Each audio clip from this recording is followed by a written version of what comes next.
저희가 여호수아의 말씀으로 다시 또 이렇게 돌아왔습니다. 우리가 다시 한번 기존의 기억들을 조금 더듬어 보면 이스라엘 백성들이 저희가 가나안 땅을 모두 이렇게 점령하고 정복했다는 우리가 그 사실을 우리가 묵상을 했죠. 물론 군데군데 아직 점령해야 되는 곳들은 있었지만 대부분의 땅을 얻었습니다. 그리고 나서 땅을 얻은 이스라엘 백성들은 이제 이것을 각 지파별로 올바르게 분배해야 되는 사명이 남아 있었던 거예요. 이스라엘 12지파가 이제 땅을 다 기업을 받게 되었습니다. 그런 이 상황 속에서 오늘 본문은 특별한 주제를 소개하고 있습니다. 바로 도피성에 대한 하나님의 명령이었어요. 그럼 오늘은 이 도피성이 어떤 의미가 있는가 살펴보기를 원하고요. 또 특별히 남양주온누리교회가 21주년을 맞이하는 이때 그렇다면 다윗 공동체를 향한 하나님의 비전의 말씀 무엇인가 우리 함께 나누면 좋겠습니다. 우리 다시 한번 1절에서 3절까지의 말씀을 함께 읽도록 하겠습니다. 시작. 그때 여호와께서 여호수아에게 말씀하셨습니다. 성들에게 내가 모세를 통해 지시한 도피성들을 지정하라고 말하여라. 그래서 뜻하지 않게 실수로 살인한 자가 그곳으로 피신해 피로 복수하려는 사람으로부터 보호받게 하여라. 아멘.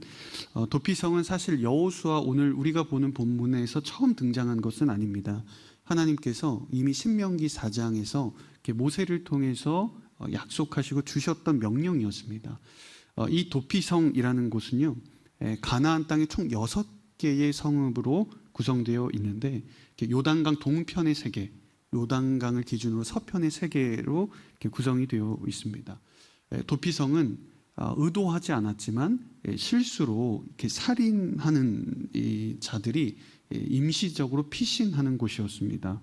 고의가 아닌 소위 과실치사의 경우이죠. 그럼 도피성이라는 단어에 담긴 의미가 있어요. 그러니까 이르라는 히브리어로 이르라고 하는데 이것은 도시를 뜻하고요. 그리고 히브리어로 미크라트라는 것은 끌어들이는, 끌어들이다라는 뜻입니다. 그래서 이 도피성을 직역하면 끌어들이는 도시들이란 뜻입니다. 그런데 저희가 일반적으로 이 도피성이라는 우리가 이 단어를 이렇게 듣고 또 부르잖아요. 그럼 누구의 입장이 먼저 떠오르세요? 도피하는 사람의 입장이 떠오르잖아요. 도피성이잖아요. 그런데 원어적으로 보면 어떤 관점이냐면 이것은 도시 안의 주민들의 입장의 관점인 거예요. 그렇다고 해서 도피성이 꼭 이렇게 그 도피성 안의 주민들의 관점만 반영하는 것은 아니지만 도피성이라는 것은 2가지의 뜻을 담고 있어요. 그래서 도피와 피난을 위한 도시가 되는 도피자의 관점이 있고요. 수용과 환대라는 도피성 안에 살아가는 주민들의 관점이 있습니다. 그래서 오늘 우리가 이 도피성에 대한 이야기를 나누고 묵상을 하기 위해서는 이렇게 도피자의 관점과 수용자의 관점을 우리가 다 접근할 수 있어야 합니다. 그리고 우리가 일상을 살아가면서 우리 또한 영원한 도피자도 또 영원한 수용자 어느 한쪽에만 속할 수 없기 때문이죠. 우리는 언제든지 도피자가 될 수도 있고 우리는 때로 누군가를 수용하는 사람의 입장이 될 수도 있잖아요. 그렇기 때문에 오늘 이 도피성은 여러 가지 특징 가운데 2가지의 관점을 갖고 있다. 그럼 이 도피성에 가지고 있는 특징이 몇 가지가 있는데 크게 3가지예요. 각 지파가 살아가는 그 지역의 중심부에 있고요. 높은 산지에 있습니다. 그리고 그 도피성으로 가는 길이 넓고 잘 정비가 되어 있어요. 왜 이렇게 성경은 이 도피성을 이렇게 중요하게 생각했을까? 어떻게 보면 오늘날로 말하면 님비 현상이 발생할 수도 있잖아요. 그러니까 실수로 살해하지 않았다고 할지라도 어쨌든 잘못을 범하고 살인을 한 사람이잖아요. 그러면 자신이 사는 지역에 혐오 시설이 들어오고 이 사람들과 함께 산다는 것을 백성들이 반대할 수 있단 말이에요. 그런데 오히려 어디에 있냐면 변두리에 있지 않고 각 도시의 중심부에 있습니다. 마치 서울로 말하면 여의도나 광화문이나 압구정 이런 데 있는 거고, 경기도로 말하면 분당이나 경상도로 말하면 부산, 이렇게 대도시 또 사람들이 밀집해 있는 곳에 도피성이 있는 거예요. 그것도 높은 위치에 있어서 동서남북 어디에 있더라도 도피성이 저기구나라고 한눈에 알아볼 수 있습니다. 누구나 볼 수 있고 누구나 접근하기 용이했던 곳에 도피성을 둠으로써 피해를 당한 그리고 이제 도피를 해야 되는 도피자 입장에서 언제든지 피할 수 있도록 마련하신 하나님의 장치입니다. 그래서 유대인의 전승에 따르면 도피성으로 가는 길의 넓이가 14m가 됐다고 하고요. 그리고 길 입구에는 큰 표지판으로 도피성입니다라고 세워져 있다고 합니다. 이것은 하나님께서 얼마나 이 도피성에 대해서 세심하게 관여하고 주목하고 계시는가 알 수 있고요. 실수로 인해서 살인한 죄인들을 그 죄대로 벌하지 않겠다는 하나님의 사랑, 용서가 담겨 있는 도피성입니다. 그러면 우리가 이것을 보면서 이런 질문을 할 수가 있죠. 도피성 제도는 어쨌든 가해자 중심의 법이 아닌가. 아무리 그가 실수를 했더라도 이것을 잘못을 합리화해주는 제도가 아닌가, 법이 아닌가 생각할 수 있겠죠. 그러나 사실은 그렇진 않습니다. 실수로 살해했다고 해도 그에 마땅한 재판과 과정을 거쳐요. 우리 4절 한번 읽어보도록 하겠습니다. 시작. 그가 이 도피성 가운데 하나로 피신하면 그는 그 성문 입구에 서서 그 성의 장로들 앞에서 자기 사건을 진술해야 한다.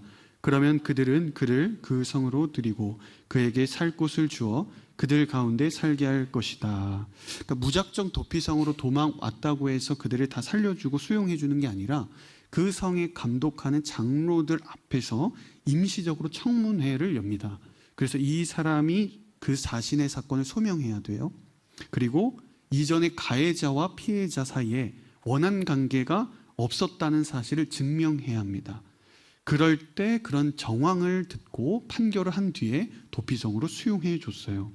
그런데 이 사실이 이제 드러나서 도피성에 잘 살면 되는데 고의적으로 살인을 한 경우는 어떻게 되는가? 의도를 가지고 범죄를 한 사람은 사실은 똑같이 사형에 처해졌어요. 만일 그 사람이 고의로 살인한 게 밝혀지면 상대방이 곧바로 넘겼습니다.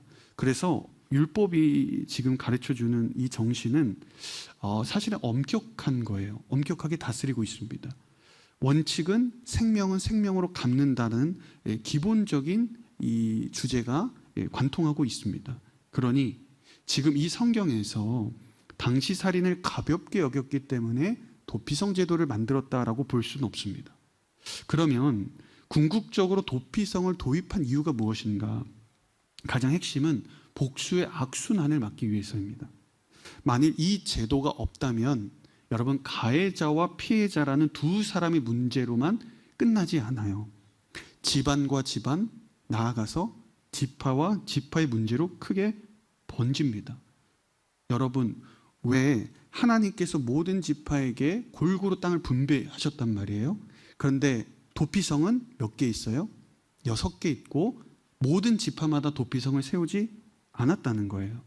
이것은 이 도피성의 문제가 이 도피성이 지파 간의 정의 문제로 다루어져서는 안 됐기 때문입니다. 어느 한 지파가 그 자기의 사람을 보호하기 위한 것이 아니고 또는 다른 지파를 공격하기 위한 명분이 되어서는 안 된다. 우리 지파 사람이 피해를 봤으니까 그럼 나도 너희들의 지파를 찾아가서 더 큰 살인을 하겠다, 피해를 주겠다. 이것은 아닌 거예요. 그건 지파가 아니라 사실 조폭에 가깝겠죠. 피해자 가족들이 만일 가해자를 자유롭게 살해하도록 한다면 끝도 없는 피해 복수전이 계속 이어지는 거예요. 이러면 보복의 악순환뿐만 아니라 더 큰 복수로 더 이상으로 갚아주겠죠. 그래서 지금 하나님께서는 이 도피성이라는 것은 사실은 가해자를 위한 법이기도 하지만 이것은 동시에 피해자를 위한 제도입니다. 그 피해자가 자신의 피해에 그 이상으로 분노하고 복수하고 고의적으로 살해하는 것을 막기 위한 제도이기도 한 거예요.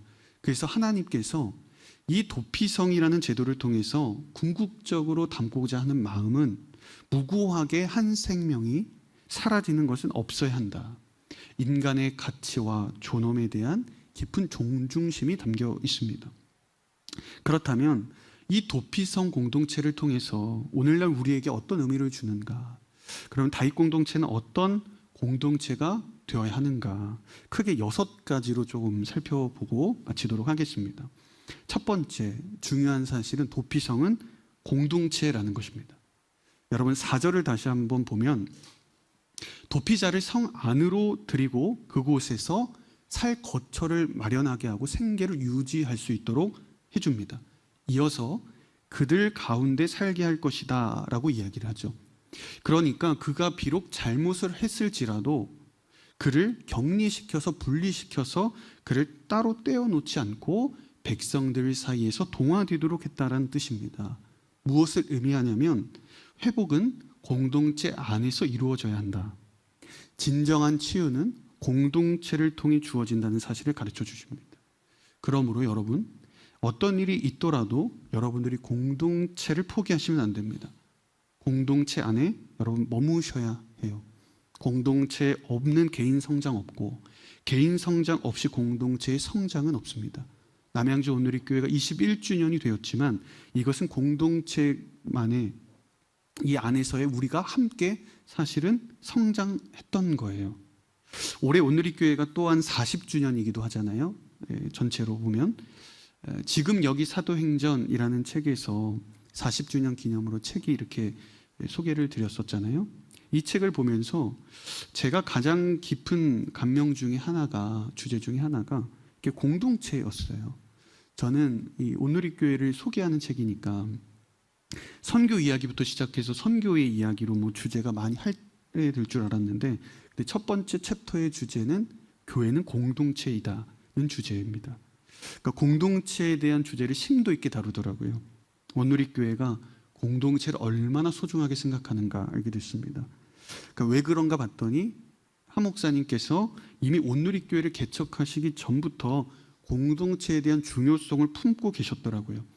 그러니까 공동체라는 잔이 없으면 선교라는 물을 담을 수 없다라는 뗄래야 뗄 수 없는 관계로 이해를 하시는 거죠. 여러분 진짜 신앙은 반드시 공동체적으로 표현되는 것입니다.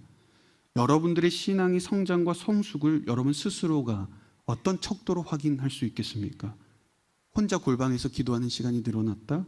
뭐 하루에 성경 읽는 장이 늘어났다? 물론 이렇게 개인적인 것도 맞겠지만 그러나 정확하게 알 수 있는 것은 내 가정과 직장과 내 공동체에서 내 순에서 내 교회에서 남들에게 내가 어떻게 하고 있는가, 이 공동체를 위해서 내가 무엇을 하고 있는가, 이것을 보면 명확합니다. 상대를 위해 희생하고 나의 것을 내어주고 타인에 대한 관심을 갖는 거죠. 성령이 충만하면 충만할수록 나의 개인적인 기도 제목이 늘어나지 않고 공동체를 향한 중보기도가 늘어나고 있습니다. 늘어납니다.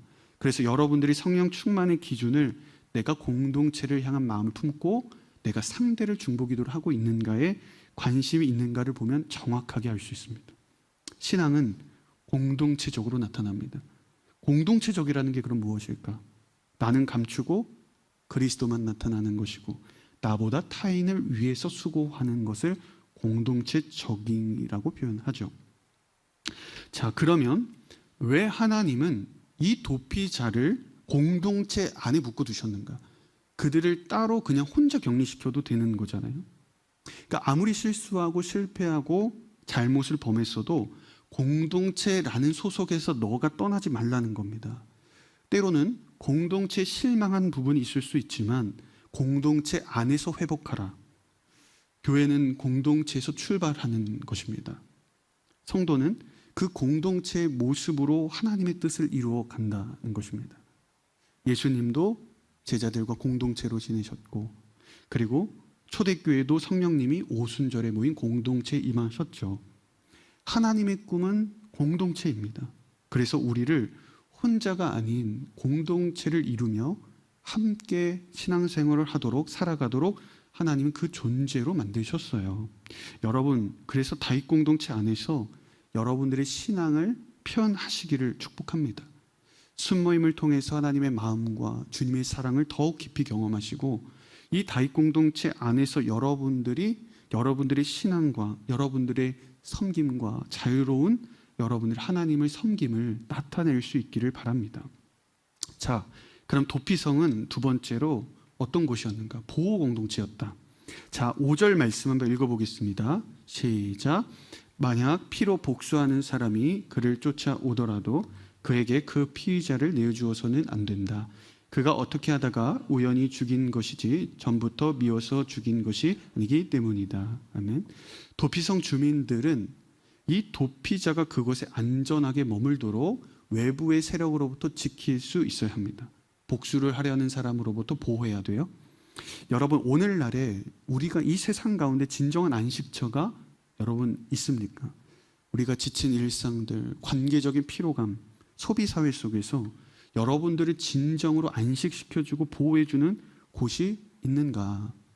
우리가 뭐 여행을 갈 수 있고 사람을 만날 수 있고 뭐 취미 생활을 할 수 있지만 그것은 잠시 여러분들에게 쉼을 줄 수는 있지만 궁극적으로 그것들이 여러분들에게 안식과 쉼을 줄 수는 없습니다.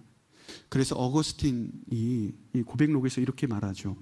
당신은 당신을 향해서 살도록 창조하셨으므로 우리 마음이 당신 안에서 안식할 때까지는 평안하지 않습니다. 저는 다윗 공동체가 사람들의 보호처가 되기를 바랍니다.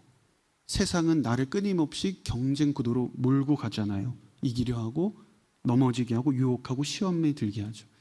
그런 적들이 많지만 이 다윗 공동체 안에서 나는 참된 쉼을 없습니다. 내가 이 다윗 공동체 안에서 나는 참된 평안을 누립니다. 정말 이런 고백할 수 있는 정말 다윗 공동체 되기를 소망합니다. 그러니 여러분 서로가 서로에게 쉼이 되어 주십시오. 누구든 이곳에서 평안함을 누리고 서로가 기댈 수 있는 숲이 되어 주십시오. 여러분, 공동체 안에서 누리는 쉼과 안식이라는 것을 세상으로부터 여러분들이 도피하고 회피라고 생각하시면 안 돼요. 공동체는요, 세상으로부터 회피한 자들의 모임이 아니라 정말 하나님을 향해 도피한 사람들의 모임이기 때문입니다. 저는 다윗 공동체가 진실로 피할 길을 찾아온 이들에게 참된 보호의 공동체와 안식의 공동체가 되기를 축복합니다. 자, 세 번째, 도피성은 용납의 공동체였다. 사람들의 모든 죄를 다 용납하고 수용하고 다 좋은 게 좋은 거다 하라는 뜻이 아닙니다. 단순하게 넘어가라는 의미가 아니에요. 말씀드렸지만 도피성으로 쫓아온 사람들은 장로들과 사람들 앞에서 재판을 받았습니다. 그가 스스로 무엇을 잘못했고 실수했는지를 말했고 그가 고의성이 없는지를 끊임없이 소명하고 확인했습니다. 그렇다면 무엇을 하라는 것인가? 분별은 하되 비판은 하지 말라는 뜻이에요. 여러분, 공동체 안에서 우리가 어려움을 겪는 이유가 무엇인가? 분별 없는 비판이 난무하기 때문 아닌가? 옳고 그름 자체를 여러분 묻어두라는 것이 아니라 이 기준을 포기하고 다 받아들이라는 것이 아니라 다만 선과 악의 기준으로 나의 기준으로 남을 비난하고 공동체를 비판하는 것에 사용하지 말아라. 여러분, 올바른 기준을 갖고 계셔야 하죠. 분별하셔야 합니다. 그러나 그것을 가지고 상대를 비판하고 비난하는 것으로 나아가면 안 된다는 겁니다. 그래서 상대를 용납한다는 것은요, 분별력 없는 호의가 아니라 사실은 분별력 있는 사랑인 거예요. 우리가 교회 안에서 끊임없이 연약한 사람들을 품어야 합니다. 여러분, 연약한 사람들을 우리가 교회 안에서 우리 공동체 안에서 품지 못하면 그들은 어디서 용납을 경험할 수 있겠습니까? 우리들의 지난 날을 한번 돌아보면 우리가 언제 성장을 했습니까? 엄격한 훈계와 정의로운 율법이 오늘 우리를 이 자리에 서게 했고 만들었나요? 아니에요. 돌아보면 조건 없는 상대의 수용의 경험이 우리를 성장시켰고 성숙시켰죠.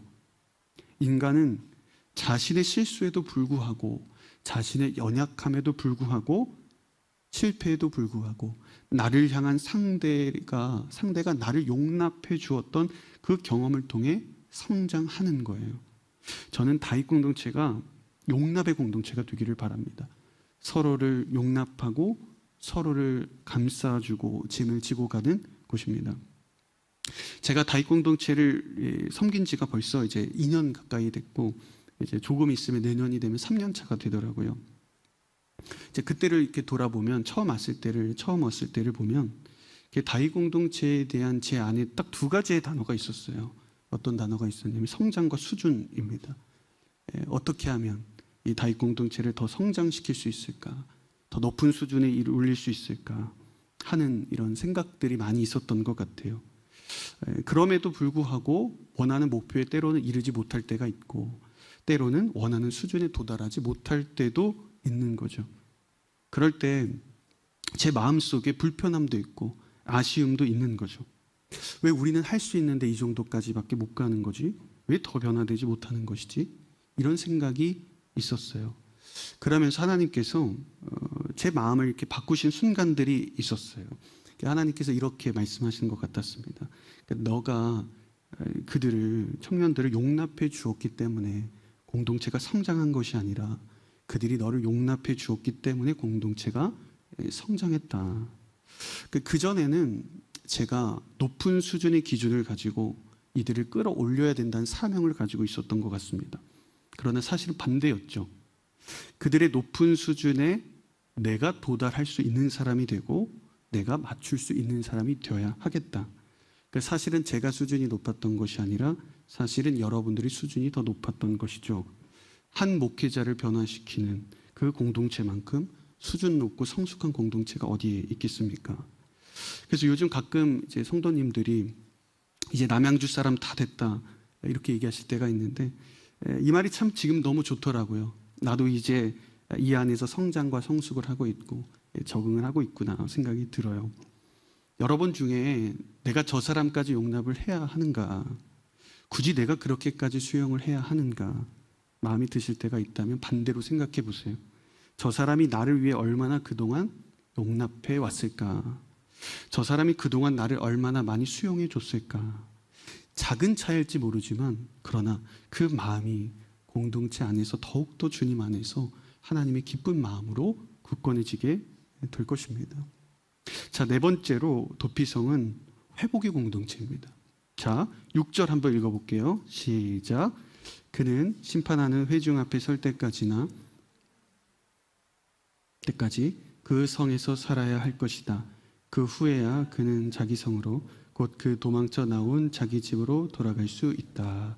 그러니까 도피자가 언제까지 그 성에 살아야 한다고 말하고 있어요? 회중들이 심판할 때, 그리고 당시의 대지사장이 이렇게 죽을 때까지입니다. 그러니까 백성들이 심판을 하는 것은 정말 이 사람이 실수로 행한 것인지 아닌지 이렇게 분별하는, 확인을 한다는 것은 당연한 말이겠지만, 근데 궁금한 건 대제사장이 죽은 것과 무슨 상관이 있는가 하는 점이죠. 대제사장과 어떤 관련이 있는가 보면, 대제사장은 사실 한 공동체의 대표입니다. 그래서 대제사장의 죽음은 사실 한 개인의 죽음이 아니라 공동체적인 죽음과 속죄를 의미합니다. 그래서 이 대제사장이 죽으면 그로 인해서 다른 사람들의 죽음도, 그 죄도 속죄가 되는 것을 의미해요. 한 사람의 속죄가 이 도피자들의 죄를 속죄하는 의미를 담고 있습니다. 도피성에 뭐 한 명만 있었겠어요? 여러 명이 있었겠죠. 그러니까 한 사람의 대제사장으로 인해서 여러 사람의 그 안에서 살고 있던 도피자들이 죄를 사함받고 회복되고 복귀하는 겁니다. 마치 예수 그리스도를 예표하는 장면이죠. 제가 여기서 주목한 건 도피자들이 영원히 도피성에서 살아라는 것이 아닌 거죠. 공동체 안에서 그들이 회복의 은혜를 경험하면 어디로 돌아가요? 원래 자리로 돌아갑니다. 진정한 회복의 공동체는 이 안에서 계속 머물라고 말하지 않고 그 회복된 사람은 본래 역할을 감당하도록 돌아가야 한다는 거예요. 저는 다윗 공동체 안에서 여러분들이 참된 회복이 있기를 바랍니다. 영혼의 회복이 있고, 관계 회복이 있고, 삶의 지침이 있고, 세상 속에 어떤 위로도 받지 않은 그런 힘든 사람이 있다면 온전한 회복이 여러분 공동체 안에서 여러분 누리기를 바랍니다. 그동안 신앙의 방황을 경험한 사람들, 이곳에서 신앙의 회복이 있기를 바랍니다. 우리 모두가 그들의 재활을 위해서 도와줘야 하는 거예요. 그렇지만 여기가 조사오니가 되어서는 안 되는 것입니다. 그들의 삶의 자리로, 사명의 자리로, 그들이 부름을 받은 자리로 감당하도록 파송하고 보낼 수도 있어야 하는 거예요. 회복도 중요하지만 복귀도 더 중요합니다. 여러분 모두가 이 다윗 공동체 안에서 진실로 온전한 회복과 온전한 복귀가 있기를 주님의 이름으로 축복합니다. 자, 다섯 번째로 도피성은 환대 공동체였습니다. 자, 9절 말씀을 읽어보겠습니다. 시작. 이곳은 모든 이스라엘 사람들이나 그들 가운데 사는 이방 사람 가운데 연이 죽인 사람을 위해 정해놓은 성들로 거기에 있으면 회중 앞에 서기 전에 피로 복수하는 사람에게 죽임 당하는 일을 면할 수 있었습니다. 자, 하나님께서 제정하신 도피성의 중요한 특징은 이방 사람 나그네에게도 열려 있었다는 거예요. 이스라엘 민족만의 특권이 아니라 모든 이방인들이 누구든 이스라엘 공동체에 속한 사람이라면 도피성을 이용했습니다. 도피성은 혈통과 인종에 따라 차별을 두지 않았어요. 누구나 환대했습니다.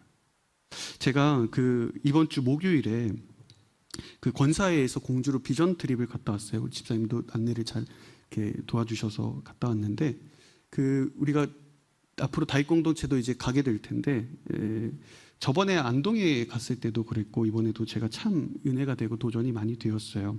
여러분들도 저희 이렇게 갈 때 많이 함께 가시면 좋을 것 같아요. 공주 제일교회하고 공주에서 헌신한 이 선교사님들을 이렇게 묘역도 가보고 방문을 했어요.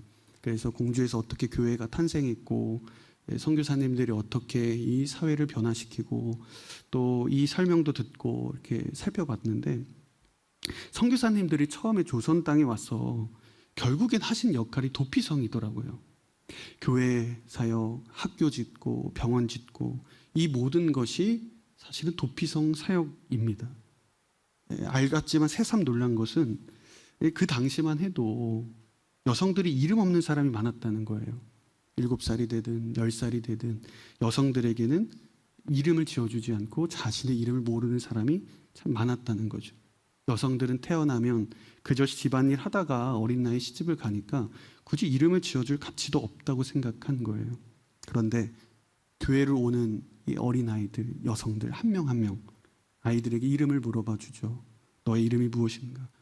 이름이 없으면 이쁜 이름을 다 지어줍니다.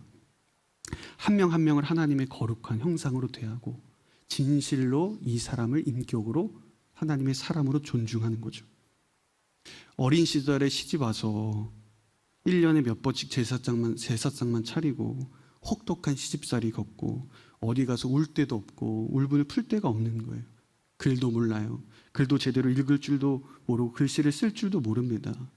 그런데 교회를 가면 내 이름을 불러주는 거예요. 한글도 가르쳐주고 이름도 지어주고 노래도 알려주고 자신들을 진정한 하나님의 형상으로 대해줍니다. 그러니까 유일하게 교회만 나를 사람답게 존중해 주는 거예요. 예배를 드리고 찬송을 부르고 마음껏 통곡하며 마음껏 합법적으로 울을 수 있는 곳이 교회였죠. 그러니까 교회는 참 조선시대 여성들과 아이들, 천맨들, 가난한 이들의 진정한 도피성이었습니다. 그래서 이번 비전 트립을 통해서 초기 한국 교회가 진정한 도피성의 역할을 했구나. 정말 중요한 선교사님들의 사역을 선교사님들이 했구나 깨닫게 되었습니다. 그러면서 동시에 오늘날 한국 교회는 이 도피성의 역할을 제대로 감당하고 있는가? 멀리 갈 것도 없이 우리 공동체, 다윗 공동체는 이 시대의 청년들의 도피성이 되고 있는가? 이렇게 돌아보게 되더라고요. 저는 우리 다윗 공동체가 어느 누가 와도 환대를 받고 서로를 환영하는 공동체가 되기를 바랍니다. 기존의 청년들, 새로운 청년들 이런 구분이 아니라 누구에게나 서로에게 열려일 수 있는 공동체가 되기를 소망합니다. 이곳에 오는 모든 이들이 정말 하나님의 이미 사랑받는 자녀임을 깨닫고 이미 나는 거룩한 하나님의 형상임을 고백하고 발견하고 자신이 얼마나 소중한 존재인지를 서로에게 일깨워줄 수 있는 그런 은혜가 있는 공동체가 되기를 주의 이름으로 축복합니다. 자, 여섯 번째, 도피성의 궁극적인 공동체는 예수 공동체입니다. 여러분 구약에서 도피성을 왜 언급하는지 아세요? 사실 도피성은 장차 오실 예수님을 예표하는 일입니다. 도피성은 피할 길을 찾는 이들에게 누구나 열린 곳이었죠. 산 중턱에 있었어요. 산 위에 있고 그리고 중심부에 있었죠. 도시에 길도 넓었고 표지판도 있었습니다. 누구나 어느 지파든 쉽게 찾아가도록 만들었어요. 되게 넓었습니다. 이보다 더 쉽게 우리가 궁극적으로 피난처를 찾을 수 있는 대상은 예수 그리스도이시다. 예수 그리스도가 우리의 진정한 피난처 되시고 다윗 공동체의 완전한 은신처가 되시는 분은 오직 예수 그리스도이십니다. 오늘 이 도피성은 우리가 궁극적으로 추구해야 할, 그리고 우리의 진정한 영혼의 도피성이 예수 그리스도이심을 가리키고 있는 거예요. 여러분, 우리가 잊지 말아야 될 사실이 있어요. 우리는 도피성 안에서 수용자가 아니라 도피성을 찾아야 하는 도피자였다는 거예요. 그러나 사실 이것도 자격이 없죠. 우리는 예수님을 고의적으로 십자가에 매달아 죽인 사람들이잖아요. 예수님의 손과 발에 못 박은 사람들은 다른 사람이 아니라 우리였습니다.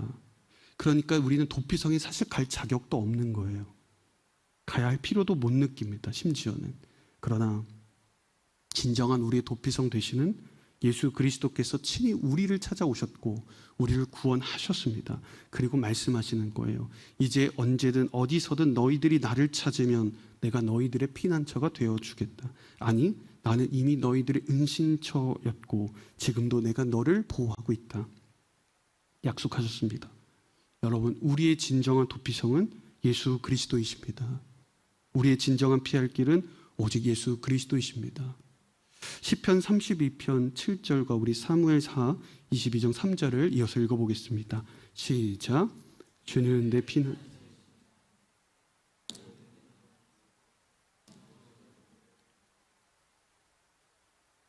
내 하나님은 내 구원의 뿔, 내 산성이십니다. 내 피난처이시며 내 구원자이십니다. 주께서 난폭한 사람에게서 나를 구해 주셨습니다. 아멘. 오늘 주보에도 나오고 대부분 들으셨겠지만 금요일에 이제 저희 아내가 갑작스럽게 이제 또 제왕절개를 하게 돼서 출산을 잘했습니다. 아이도 건강하고 또 기도해 주신 덕분에 또 저희 아내도 건강합니다. 그래서 이제 나름 드라마나 영화에서 봤던 그런 장면들이 있잖아요. 수술실 입구 앞에서 기도하면서 막 아이가 태어나면 가서 탯줄도 자르고 안아보고 했어요. 생각을 하고 있었는데 수술 시간이 돼서 이제 엘리베이터 타고 같이 내려가려고 하는데 선생님께서 저는 남편은 내려오지 말라고 휴게실에 있거나 숙소에 있으면 다 태어나면 문자 할 테니까 문자 받으면 그때 내려오라고 하더라고요. 알겠다 해서 이제 혼자 방에서 뭐 여러 가지로 걱정도 되고 또 마음들이 심란하니까 이제 말씀도 보고 기도하고 이제 하려고 하는데 문자가 또 왔어요. 태어났다고. 빨리 났더라고요. 그래서 몇 분 안 돼가지고 내려갔어요. 뭔가 순식간에 진행되더라고요.